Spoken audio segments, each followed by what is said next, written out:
May po inaantalis lang din natin yung pagdating ng ating Secretary General ng Pilsa Maluno. At ready naman kayo sa press conference kaugnay sa Magna Carta.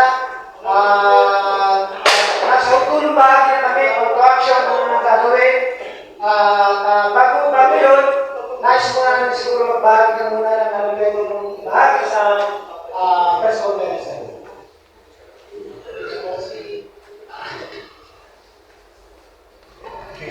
Sorry, pasensya na po at medyo late ko rin ako sa kanila namin. Pinamamadali ko na yung mga kasi hindi na na-election. So, magandang tanghali po. Maraming salamat sa invitation. Well, magandang pagkakataon ito na nagsasama-sama tayo para, siyempre po, itulak naman yung interes ng mga kapatid natin mandaragat. No? Marami pong problema eh. Talagang ang main problem, ang tingin namin, bagaman may ilang mga pumoproteksyon sa ating mga mandaragat, hindi pa fully implemented by the government.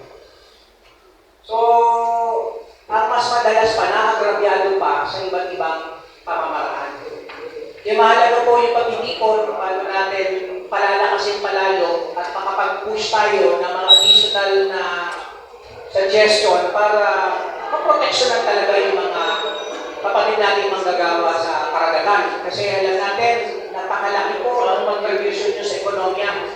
Alam namin na kayo ay malaking bahagi ng pagpapaunlad ng ekonomiya ng daigdig na naghahatid ang dalabas-masok para sa paghahatid ng serbisyo at tutunto sa iba't ibang dako ng daigdig kung bakit may mga, bakit umuunlad ang ating ekonomiya sa bumundo. Pero at the end of the day, wala tayong nakukuhang parehas na pakinabang. Kumbaga, in short po, tayo yung nagpapagod araw-araw, nagbabanat ng buto, malayo sa pamilya, pero hindi na kukompensate ng maayos yung ating pinagpaguran.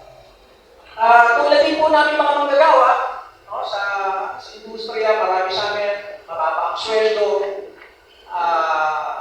nanatay kontraktual, walang benepisyo, inaakuso.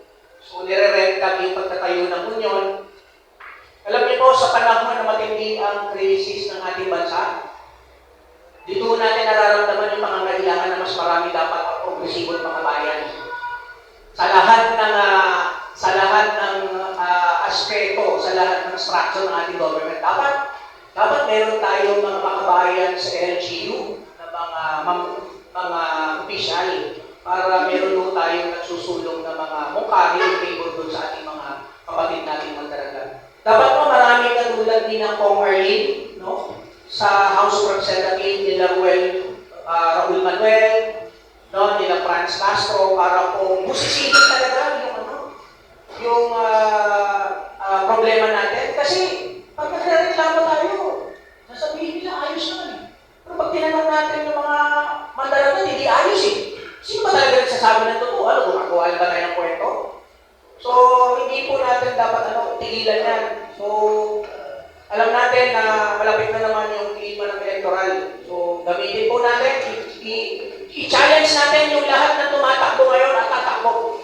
Bibitin yung yung interest, yung magtakatan, yung propose po ng mga mga mandaragat. Alisin natin yung provision dyan na hindi para sa inyo. Tapos hamunin natin ang lahat ng kakandidato sa lahat ng level na suportahan yung Magna Carta para sa mga kapatid nating mandaragat. So makakaasa po kayo na sa bahagi po namin ay tutulong po kami sa anong ng aming makakaya para magpropaganda, ipaliwanag at sana makapag-push tayo ng isang malakas-lakas na legislative measure sa darating na Senado para tutulak po talaga at suportahan yung laban ng ating mga kapatid na mandaragat. At syempre, in general, yung lahat ng mga manggagawang Pilipino na nakakaranas po natin ngayon, napakatinding kahirapan